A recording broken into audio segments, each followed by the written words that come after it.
Hey everyone, this is Ranger 14 doing tips and advice. This week we're going to do the ADC, the attack damage carry, the artillery, the muscle, the glass cannon. You are the force that drives the team. You do the damage, son. That's what you do. Alright, so basically we're going to separate it down into a couple of tips and some advice that will help you. The first one we're going to do, tip number 1, be a moving ward. At the very beginning, they don't need your help doing a leash or a pull. You need to scout where the enemy team might come in. My team is going to start red, so I assume that if they're going to invade, they're going to invade from the bottom. I place traps in there with Kate, luckily pick them off. Be proactive. Tip number 2, freezing a lane. What I mean by freezing a lane is that you want to control when the creeps die so that both sides have an even number of creep the entire time. This will make it so the creeps stall in lane and all the fights will happen in the same place. If your opponent, however, is not doing this, he will push the lane, making it harder for you to be ganked and easier for them to be ganked. Freezing the lane increases the efficiency of everything that you do. It'll make it easier for you to poke without overextending yourself. It'll help you get ganks, and it'll help you be ganked less. It is very important and one of the key points to the bottom lane. As an ADC, you need to really care about how many creep you have and where the minion waves are fighting. Tip number 3, wards.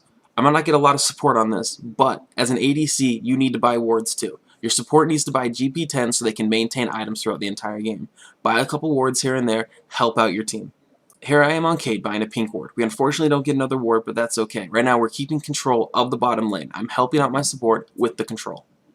Tip number 4, poking, trading damage. Anytime that you take damage, you want to give damage. Here Draven pokes me, so I'm going to poke him back. I never want to take damage and not return it.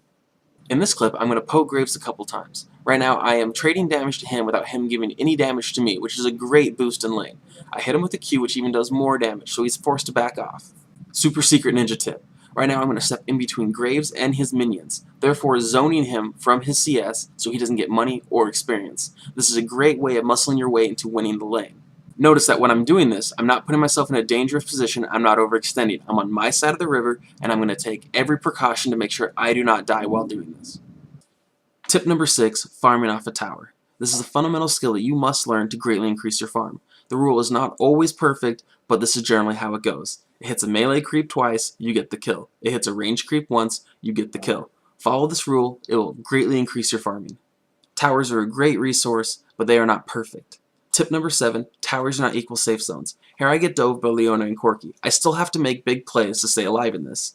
It is very important that you understand that towers aren't the safest place to be all the time. Sometimes you just have to back off. An added tip to this clip, don't chase down someone that's about to die if you have no life. Don't give them an added kill. Don't give them any more income than you absolutely have to. Tip number 8, stutter step. Stutter step is a technique where you move a short distance and then you attack. Move a short distance and then you attack. Here I am stutter stepping to make sure I continually do damage while positioning myself. I hit Nunu a couple times, but I do not let Graves get too close to me.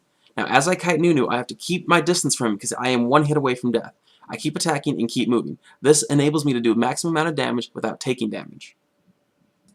Tip number 9, dead equals no damage. If you are dead, your damage is drastically reduced, unless you're Karthus. So maintain your distance and be able to kite the opponents as well as doing damage. If you are dead, again, you do no damage and you are no benefit to your team. If you have to run the entire time, that's okay, as long as you're not dead and as long as you're doing something productive for the team. Do not die, stay alive in fights, and put out as much damage as you possibly can. That wraps it up, guys. Thank you for watching. ADC and support are hand in hand, so I will be doing the support video next. The bottom lane is very complicated. There's a lot of combinations, and it's really important that I get these out properly. So if any of you would like to play ADC bottom, please add me to friends, and I will support you all day long. As an ADC, you are the artillery. You're the damage of your team. Make sure that you understand when a good fight is about to take place and when a bad fight is about to take place. If you have to back off, but wait for cooldowns and wait for you to be ready to do your damage. If you are dead, you don't do damage, so there's no point in having all these items if you're just going to die every fight. A lot of you have been asking about the stream that's going to take place Friday the 24th. I'm going to have one person play with me. It's going to start at 7 p.m. Pacific time, 10 p.m. Eastern time. I haven't chosen who I'm going to play with yet, so please, if you want to play with me, put your name in the comments below, and I will look it up, put you all in a pool, and kind of randomize it. We're basically going to be looking at and kind of talking through as we play to kind of give people a better understanding of the game, more than just, I went to lane, I killed the guy, haha, I'm better than him. I'm going to kind of go over what's going on and how it makes it better. Again, my name is Ranger 14. Thank you so much for watching, guys, and I will see you in the next video.